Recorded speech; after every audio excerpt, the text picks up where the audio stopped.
Good morning everyone. আশা করছি তোমরা সকলে খুব ভালো আছো, সুস্থ আছো, আর আমরাও কিন্তু খুব ভালো আছি। আর তোমরা যে যেখান থেকে আজকের আমার এই ব্লগটা দেখছো তাদের সকলকে অনেক অনেক ধন্যবাদ আর ভালোবাসা জানিয়ে আজকের ব্লগটা আমি শুরু করছি। সকালবেলায় মামামকে ঘুম থেকে ওঠানোর পরেও ড্রেসটা চেঞ্জ করিয়ে দিয়েছিলাম, তারপর ওকে ফ্রেশ করিয়ে ওর বাবার কাছে দিয়ে আমি এখানটা রান্নাঘরে চলে এসেছি সকালবেলা টিফিনটা বানানোর জন্য। প্রত্যেকদিন কিন্তু এমনটা হয়ে থাকে না, মিঠি ঘুম থেকে ওঠার আগেই মিঠির পাপা ডিউটিতে চলে যায়। আজকে যেহেতু বাড়িতে আছে যার জন্য মিঠিকে নিয়ে একটু বাইরে ঘুরছিল, আমি তারই মাঝে এখানটায় সকালবেলা টিফিনটা বানিয়ে নিয়েছি। মিঠির পাপা আগের দিন একটা সিমুইর প্যাকেট নিয়ে এসেছিল, বলছিল সকালবেলায় বানিয়ে দেওয়ার জন্য, আর তার জন্যই কিন্তু মিঠির জন্য আর মিঠির পাপার জন্য সিমুই বানিয়েছিলাম। আর আমি যেহেতু দুধ খাই না তাই জন্য কিন্তু আমার জন্য বানাইনি।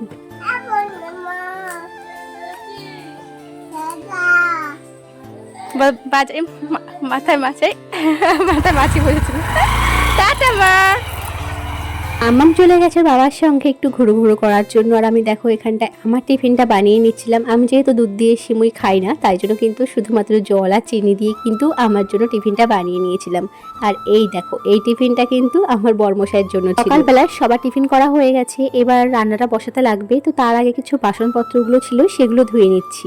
আর তোমরা দেখতেই পেলে যে মামামকে নিয়ে গেছে ওর বাবা বাইকে করে ঘুরু করার জন্য, আর তার মাঝে কিন্তু আমি যত কিছু কাজবাজগুলো থাকে সেগুলো কিন্তু যত তাড়াতাড়ি সম্ভব সেগুলো করে নেওয়ার চেষ্টা করছি। সকালবেলায় বাজার চলে এসছে, সাথে চলে এসছে কিন্তু মাছও। তো সব মাছগুলো আমি রান্না করব না, মাছগুলো প্রথমে ধুয়ে নেব, আর কিছু মাছ ভাবছি ফ্রিজে আমি রেখে দেবো, আর কিছু মাছ গরমকাল তো বলতে গেলে পড়েই গেছে। আর যে হারে গরম পড়ছে মামামকে কিছু জিনিস আমি খাওয়াচ্ছি তোমাদের সঙ্গে শেয়ার করব, তোমরা ভিডিওটা দেখতে থাকো। তো দেখো এখানটায় মাছ ধোয়া আমার হয়ে গেছে, আর এবার আমি সবজিগুলো কেটে নিচ্ছি। প্রায় কিন্তু আমি সবজিগুলো কেটেই রেখেছি, এখানটায় উচ্ছেটা ভাজবো যার জন্য উচ্ছেটাই আমি কাটছি। তেল মশলাযুক্ত খাবারটা কম খাওয়ানোর চেষ্টা করি মাম্মামকে, আর এখন তো গরমকাল পড়েই গেছে, আরও বুঝে শুনে মাম্মামকে খাওয়াতে হবে। তো দেখো এখানটায় মাছটা কিন্তু আমার একদম ধোয়া হয়ে গেছে, আর এই কটা মাছ না আমি ফ্রিজে রেখে দেবো, আর বাদ বাকি মাছগুলো করে নেব।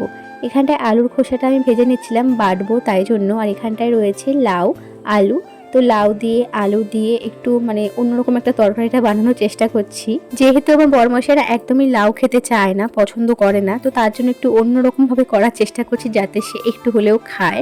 আর পরে দেখলাম তার মুখ থেকেই কথাটা শোনা যে ভীষণ ভালো হয়েছিল তরকারিটা। দেখো আজকে এতগুলো কিন্তু রান্না আমি একা হাতেই করেছি। এখানটায় লাউ দিয়ে আলু দিয়ে মাছের মোড়দি তরকারি রয়েছে, এটা হলো মামামের খাবার।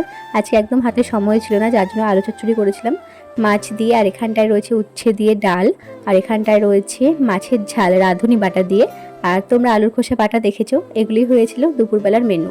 আখের গুড়ের শরবত করে মামামকে যেমনি আমি মাঝে মধ্যে খাইয়ে থাকি, কোনো দিন কিন্তু আবার নুন চিনি আর পাতিলেবুর রস একটুখানি দিয়ে শরবত বানিয়ে মামামকে আমি খাইয়ে থাকি। যে হারে গরম পড়ছে এগুলো কিন্তু মামাকে আমি খাওয়াচ্ছি। যে কোনো একটা শরবত মামামকে আমি প্রত্যেক দিন খাওয়ানোর চেষ্টা করি। তো একান্ত যদি ঘরে পাতিলেবু না থাকে সেক্ষেত্রে কিন্তু আমি নুন আর চিনি পরিমাণ মতো দিয়ে মামামকে শরবত বানিয়ে খাইয়ে থাকি। তার সাথে সাথে কিন্তু আখের রস খাওয়াই, আর যে কোনো ফল তো খাওয়াই। আর দেখো এখানটায় কিন্তু আমি আজকে মামামকে মৌসুমী লেবুর রস করেও খাই। দেখো বিকেল বেলার দিকটাতে না আমি আর আমার বড়মশাই টক দই নিয়েছিলাম খাওয়ার জন্য, আর এখানটায় মামামের জন্য টিফিনটাও বানিয়ে নিয়েছিলাম। মামাম দেখলাম আজকে প্রথমবার টক দইটা 1-2 চামচ মতো খেয়েছিল, অন্যান্য সময় কিন্তু মুখে দিলে থু করে ফেলে দেয়। আর ভাবছি এবার থেকে টক দইটা মামামকে আমি খাওয়াবো। ডাইরেক্ট যদি টক দইটাও খেতে পছন্দ না করে সেক্ষেত্রে গুড় অ্যাড করব, তবে কিন্তু আমি চিনিটা কিন্তু একদমই অ্যাড করব না। যেহেতু গরমকাল খাবারগুলো না বাচ্চাদেরকে একটু বুঝে শুনে খাওয়ানো উচিত, আর মাঝে মধ্যে যখন বাচ্চারা খেতে চায় না সেক্ষেত্রে বুঝে নিতে হবে মায়েদের যে কী কারণে খাচ্ছে না। জোর জবরদস্তি করে খাওয়ানোটা ঠিক নয় যেহেতু এখন গরমকাল। আর দেখো মামামকে এখন আমি একটু জল খেতে দিয়েছি, ও কিন্তু নিজে হাতে করে জলটা খেতে বেশি পছন্দ করে, আর জলটা আমি কিন্তু পরিমাণ মতো মামামকে খাইয়েও। আজকে তো এইটুকু শেয়ার করলাম, পরের ভিডিওতে তোমাদের সঙ্গে শেয়ার করব গরমকালে মামামকে আমি কী কী খাবার খাওয়াচ্ছি। দেখো মামামকে আজকে নিয়ে একটু কৃষ্ণনগরে কেনাকাটা করতে গেছিলাম, তো বলতে পারে ঘুরতেই গেছিলাম, তবে কেনাকাটা হয়ে গেছে।